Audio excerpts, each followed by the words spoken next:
بسم الله الرحمن الرحيم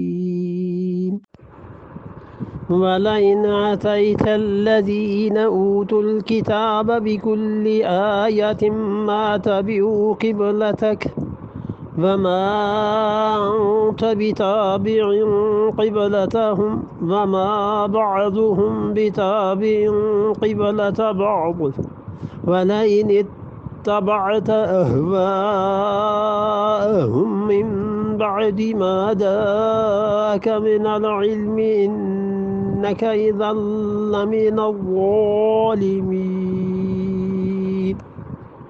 وَلَئِنْ أَتَيْتَ الَّذِينَ، اور اگر آپ دینا شروع کر دیں اوت الکتابہ، جن لوگوں کو کتاب دی گئی ہے، بِكُلِّ آیَةٍ، ہر کوئی نشانی، ہر کوئی دلیل، اگر آپ انہیں دینا شروع کر دیں، جنہیں کتاب دی گئی ہے ہر دلیل آپ انہیں دینا شروع کر دیں، ہر طرح سے سمجھانا شروع کر دیں، ما تبعوا، ہرگز پیروی نہیں کریں گے، قبلتک، آپ کے قبلے کی، وہ ہرگز آپ کے قبلے کی پیروی نہیں کریں گے، بالکل نہیں مانیں گے جنہیں کتاب دی گئی، یہودی، عیسائی، اگر آپ انہیں دلائل سے سمجھانا شروع کریں کسی بات کو نہیں مانیں گے، وما، اور آپ، اور نہیں ہے، انت، آپ، بتابعین، پیروی کرنے والے، قبلتہم، ان کے قبلے کی، وہ آپ کے قبلے کو کبھی نہیں مانیں گے، آپ جتنے مرضی دلائل دے لیں، اور آپ ان کے قبلے کی پیروی کرنے والے نہیں ہیں کسی صورت میں بھی، وما، اور نہ ہی، بعضهم، جنہیں کتاب دی گئی ہے، ہم کی ضمیر ادھر لوٹی نا اوت الکتاب، وَلَئِنْ أَتَيْتَ الَّذِينَ أُوتُوا الْكِتاب میں جو آیا نا اس آیت کے شروع میں اوت الکتاب، یہ ہم کی ضمیر ادھر لوٹ رہی ہے، وما بعضهم، یعنی وہ جو جنہیں کتاب دی گئی ہے ان میں سے بعض، بتابعین، ماننے والے ہیں، پیروی کرنے والے ہیں، قبلۃ بعض، دوسروں کے قبلے کی، جنہیں کتاب دی گئی ہے وہ بھی ایسے ہی ہیں کہ وہ اپنے میں سے ہی دوسرے گروہ کے قبلے کی پیروی کرنے والے نہیں ہیں۔ تو کتاب کنہیں دی گئی تھی؟ یہودیوں کو، عیسائیوں کو۔ تو اللہ نے فرمایا، کیونکہ یہاں پہ بات بتائی تھی نا کہ وہ یہودی مراد ہیں، تو یہودیوں اور عیسائیوں کو کتاب دی، اللہ نے کہا یہودی عیسائیوں کے قبلے کو نہیں مانتے، عیسائی یہودیوں کے قبلے کو نہیں مانتے، اور آپ ان کے قبلے کو نہیں مانتے، دونوں کے، وہ دونوں آپ کے قبلے کو بھی نہیں مانتے۔ تو یہ اتنا بڑا فرق ہے، قطعاً نہیں حل ہو سکتا، قیامت تک نہیں حل ہو سکتا، اس لیے کہ قبلہ علامت ہے اسلام کی، جو مسلمان ہے وہی اسے مانے گا۔ اور ان کے آپس کے تضاد کیا ہیں؟ یہودیوں کے لیے بیت المقدس قبلہ ہے، اور عیسائیوں کے اب تو کئی فرقے ہو گئے، ان کے ہاں اصل میں مشرق قبلہ تھا، جدھر سے بھی سورج طلوع ہوتا تھا۔ اب یہاں کیا ہے؟ مشرق قبلہ ہے، کنسٹرکشن جیسے ایزی ہو نا، ڈالر قبلہ ہے۔ یہ تو سچ کہا یار، اب تو مسلمانوں کا قبلہ بھی ایسا ہوتا جا رہا، ڈالر تو واقعی الیاذ باللہ۔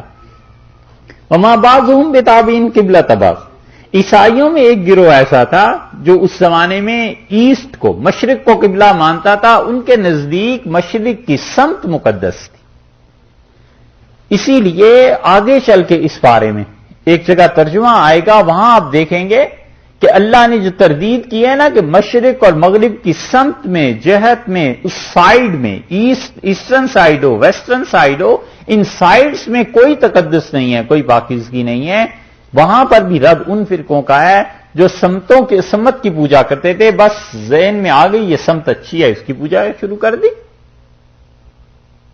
جو بہت ایکسٹریمسٹ تھے ہندو، جب نیا نیا انجن آیا ہندوستان میں، ریل پٹڑی بچھی، تو انہوں نے انجن دیوتا بھی شروع کر دیا، انجن دیوتا کے نام سے بت بن گئے، اس کی بھی پرستش ہوتی تھی، عبادت کرتے تھے، عقیدے میں ذوق تھا نا۔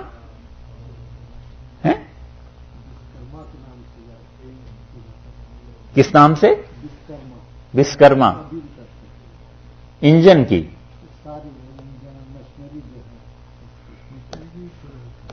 اچھا،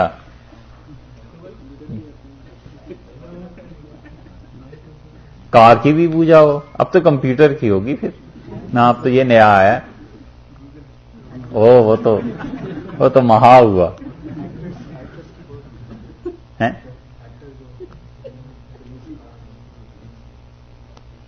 وہ تو چلیے انسان ہوا نا، یہ تو ان کی پوجا کرتے تھے، تو یہ سنت کی پوجا کرتے تھے عیسائی، اور اسی طرح یہ انجن آیا ہندوز کی پوجا کرتے تھے۔ اور غلام احمد قادیانی نے بھی ایک بات کہی، اس سے کہا گیا کہ وہ حدیث میں یہ آتا ہے، یہ ہیں اصل حدیث کے الفاظ کو ہیر پھیر کرنا اور خام خاص زمانے کے مطابق اسے ڈھالنے کی کوشش کرنا۔ یہ کہا گیا کہ رسول اللہ صلی اللہ علیہ وسلم نے یہ کہا تھا کہ دجال جو ہے وہ کانا ہوگا، تو آپ کے زمانے میں تو دجال آیا ہی نہیں۔ تو جو پرانے زمانے میں انڈیا میں، اب بھی پاکستان میں بھی بعض کا انجن ہوتے ہیں، اس پر ایک بتی درمیان میں لگی ہوئی ہوتی ہے، تو اس نے کہا یہ دیکھ لو ایک آنکھ ہے، یہ دجال ہے، انجن جو ہے کالا انجن جو چلتا ہے یہ دجال ہے، یہ ہمارے زمانے میں آ گیا، یہ اب بھی ان کی کتابوں میں لکھا ہوا ہے۔ تو عقیدہ اس طرح خراب ہو جاتا ہے۔ اللہ نے کہا تم ہرگز ان کی پیروی نہیں کرنے والے جو ان کے قبلے ہیں، ایک مشرق کے سمت کا قبلہ ہے۔ اچھا، عیسائیوں میں ایک قبلہ اور بھی تھا، اور وہ یہ ہے کہ بیت المقدس میں وہ حجرہ جس میں حضرت مریم علیہ السلام نے بیٹھ کے اللہ کی عبادت کی تھی، پرستش کی تھی، اس کو بھی مانتے تھے قبلہ، اس طرف منہ کر کے نماز پڑھتے تھے۔ تو وہ یہودیوں کے قبلے کو نہیں مانتے، یہودی بیت المقدس کو قبلہ مانتے ہیں، تمہارے قبلے کو نہیں مانتے، تم ان کے قبلوں کو نہیں مانتے۔ اور بعضهم بتابعین قبلۃ بعض، اور وہ ایک دوسرے کے قبلے کو نہیں مانتے، تو دیکھو پھر اس کا نتیجہ کیا نکلے گا۔ وَلَئِنِ اتَّبَعْتَ، اور اگر آپ نے پیروی کی، اہواءہم، ان کی خواہشات کی، من بعد، اس کے بعد کہ ما جاءک من العلم، اللہ نے علم آپ کو دے دیا ہے، انک اذا لمن الظالمین، تو آپ اس وقت اگر ان کی پیروی کریں گے تو نادانوں میں سے ہو جائیں گے۔ نادانی کی بات کہ آپ ان کی پیروی کرنا شروع کر دیں۔ وَلَئِنِ اتَّبَعْتَ أَهْوَاءَهُمْ، اور اگر آپ نے ان کی پیروی کی۔ کئی مرتبہ لوگ کہتے ہیں نا، یہ سوال کئی جگہ پہ اٹھتا ہے کہ جی کس کے پیچھے چلیں، اتنے فرقے بن گئے ہیں مسلمانوں کے، کس فرقے کی پیروی کریں؟ کوئی کہتا ہے جی 72 نمبر بس کون سی ہے، 73 نمبر، مطلب رسول اللہ صلی اللہ علیہ وسلم 72 فرقے بن جائیں گے اس امت میں، ایک جو ہے وہ ہدایت پہ ہوگا تو باقی سب جہنم میں چلے جائیں گے۔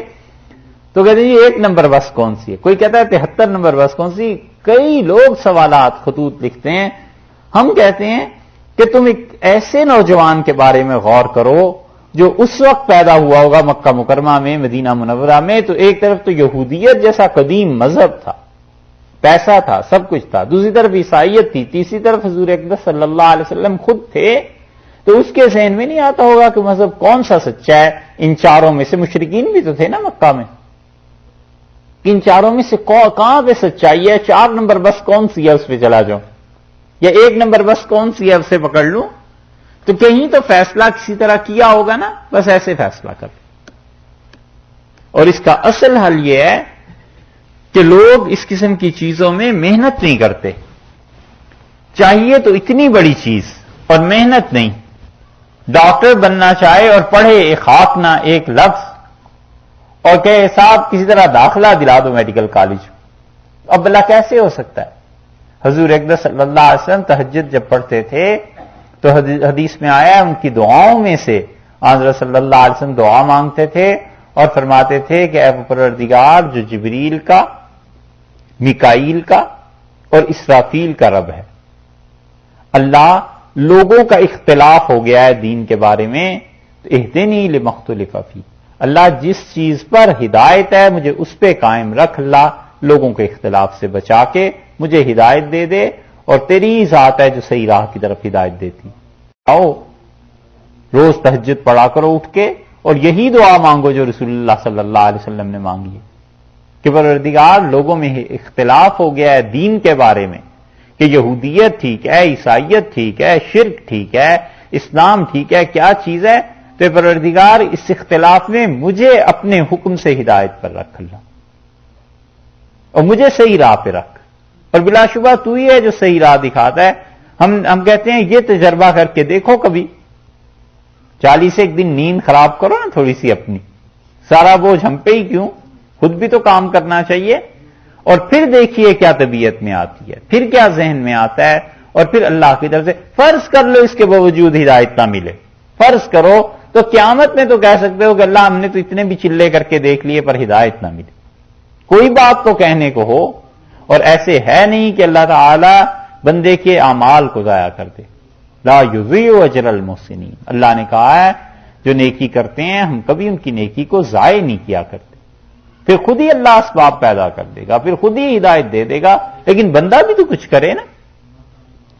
اس لیے ارشاد میں بھلا ان اتبعت اہواءہم، اور اگر آپ نے ان کی خواہشات کی کبھی پیروی کی کہ بیت المقدس کو قبلہ رہنے دیا جائے، یا یہ کہ ان میں سے کسی کے قبلے کی پیروی کر لی جائے، من بعد ما جاءک من العلم، جبکہ آپ کے پاس علم آ گیا ہے. علم سے مراد قرآن، وحی. دیکھا ہے اللہ بار بار وحی کو علم کہتا ہے، اس لیے کہ دنیا کے تجربے آج ہیں کل پھر یہ بدل جائیں گے، کل ہیں تو پرسوں بدل جائیں گے. کوئی اور نسل اور امت پیدا ہو جائے گی، وہ کوئی اور ٹیکنالوجی لے آئے گی. کون سی چیز ایسی ہے جو سائنس نے ثابت کی تھی اور آج تک اس پہ برقرار ہے؟ کسی زمانے میں ٹائم ایسی تھیوری ہو گئی تھی جس کے لیے بس وہ کانسٹنٹ رہتا تھا. اب ٹائم کو بھی کہتے ہیں کہ وہ بدل سکتا ہے اور یہ چیزیں ہو سکتی ہیں. میٹر مادہ کسی زمانے میں وہ تباہ ہوتا ہی نہیں تھا، اب وہ ایسا تباہ ہوا ہے کہ سب کو ہی لے ڈوبتا ہے نا.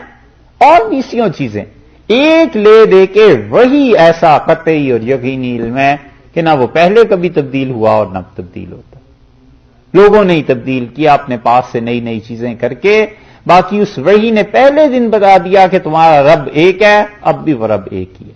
اور اس وحی نے بتا دیا کہ تمہاری اصل نجات انسانیت کے یہ کام کرنے میں ہے، وہ اب تک قائم ہے. وحی نے بتا دیا کہ تمہاری عقل تھک جائے گی اور ہم تمہیں بتائیں گے کہ جو مابعد طبیعات کے مسائل ہیں، فزکس سے بھی اوپر کی جو چیزیں ہیں وہ کیا ہیں، وہی اب تک قائم. اس لیے علم حقیقتاً یہ وہی ہے جتنی جس کی رسائی ہو جائے اور اللہ جس کو جتنا اس سے نواز دے. اور اسی لیے وہی کے بعد اس کو چھوڑ دینا، کتاب و سنت سے حکم ثابت ہوتا ہو پھر اس کو چھوڑ دینا خطرے کی بات. یہ اس آیت میں اس کے لیے بھی ڈر ہے جو آدمی دلیل کو دیکھنے کے بعد چھوڑ دے اور اپنی خواہش نفس کی پیروی کرے. مسئلہ سمجھ میں آ جائے کہ شریعت نے مسئلہ یہ بتایا ہے، چونکہ اپنی خواہش یہ ہے نا کہ نہیں مسئلے میں کچھ گڑبڑ ہو جانی چاہیے تو پھر وہ گڑبڑ کرتا ہے. اللہ نے کہا آپ جیسی ہستی بھی جبکہ وحی کے ذریعے انہیں بتا دیا گیا کہ قبلہ کیا ہے، اگر اسے چھوڑ دے گی نا، اگر فرض کر لیں انک اذا لمن الظالمین، تو آپ ان میں سے ہو جائیں گے جو نادانی کا کام کرتے ہیں.